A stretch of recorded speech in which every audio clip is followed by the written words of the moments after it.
feel the size of, बाहर बहुत बरसात हो रहा है, बहुत बारिश हो रहा है, धुआंधार बारिश हो रहा है, आपके हाथ में मग है, मग लेकर जाएंगे तो क्या भर के लौटेंगे वापस?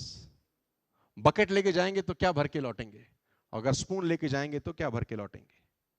सवाल रेन का नहीं है, सवाल उस पात्र का है जो आपके हाथ में है, जिसको आप भरना चाहते हैं।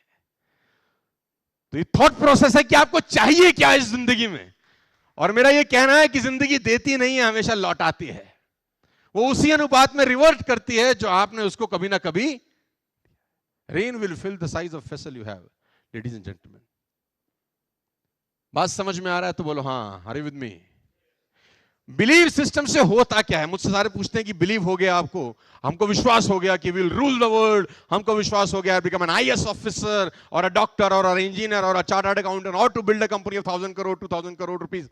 मैं ऐसी कंपनी में जाता हूं जिनका टर्नओवर 20,000 करोड़ रुपीस का है, तो मैं उनको बोलता हूं थिंक कि हम 30,000 करोड़ कैसे होंगे? तुम बोलो सर पागल हो आप, 5% ग्रोथ सोचते हैं, 10% ग्रोथ सोचते हैं, ये साला 50% ग्रोथ कौन सोचता है? तो मैंने बोला हम सोचते हैं। बोला ये कैसे पॉसिबल है? मैं उस आदमी से सीखा हूं जिसका नाम है एलन मस्क, दुनिया का सबसे रईस आदमी है, राइट, एक नंबर का बदमाश है।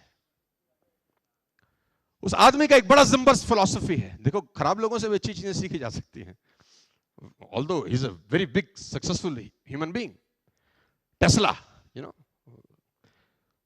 तो एलन मस्क से किसी ने पूछा कि आपके सक्सेस का राज क्या है? उसने बोला मेरी सक्सेस का बड़ा सिंपल सा राज है कि मैं अपने 10 साल के गोल लिखता हूं कि मुझे अगले 10 साल में क्या करना है। हेलो, मैं अपने 10 साल के गोल लिखता हूं कि मुझे अगले 10 साल में क्या करना है, और फिर मैं सोचता हूं कि मैं इनको 1 साल में कैसा पूरा करूं। तो लोगों ने बोला आर यू मैड? उसने बोला यस आई एम मैड। क्योंकि अगर मैं 10 साल के गोल लिख रहा हूं और वही गोल दूसरा आदमी भी 10 साल के लिए लिख रहा है, वो 10 साल में ही करने का पूरा प्रयास कर रहा है, और मैं 1 साल में करने का प्रयास कर रहा हूं, 100% मैं उससे कहीं आगे निकल जाऊंगा। फेल हो जाऊंगा ये मुझे भी पता है, लेकिन उससे 100% आगे निकल जाऊंगा ये मुझे पता है। तो मैं लोड ले रहा हूं अपने ऊपर, मैं कंफर्ट जोन में नहीं बैठना चाहता। तो जब मैं 20,000 करोड़ की कंपनी के पास जाता हूं तो मैं उनको बोलता हूं कि think how you become a 30,000 crore rupees company. Thought process, दिमाग पे से एक्सरसाइज कराइए। शरीर की एक्सरसाइज तो रोज करते हैं जिम जाके 2 घंटा ना, अब दिमाग से एक्सरसाइज कराइए कि आपका ग्रोथ 10x कैसे हो सकता है अगले 3 महीने के अंदर, आपका ग्रोथ 20x कैसे हो सकता है अगले 3 महीने के अंदर, अगले 1 साल। तू बोलते हैं इस नेक्स्ट टू इम्पॉसिबल, मैं बोलता हूं हम फेल हो जाएंगे, इससे बुरा कुछ नहीं होगा। हेलो, किसी एक बहुत बड़े राइटर है जिनका नाम है लेस ब्राउन, का एक बड़ा अच्छा कोट आपको बताता हूं। उसने कहा इस दुनिया में ज्यादातर लोग इसलिए फेल हो जाते हैं क्योंकि वो छोटा टारगेट लेके अचीव कर लेते हैं। छोटे टारगेट लेकर अचीव करने से बेटर है कि बड़ा टारगेट लेके फेल हुआ जाए।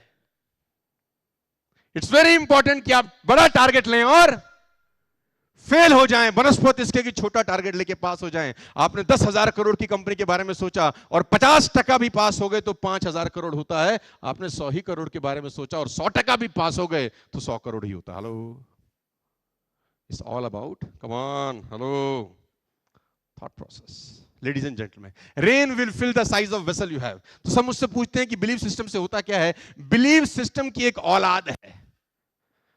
बिलीव सिस्टम से एक बच्चा पैदा होता है, उस बच्चे का नाम है एटीट्यूड। कम ऑन, क्या नाम है?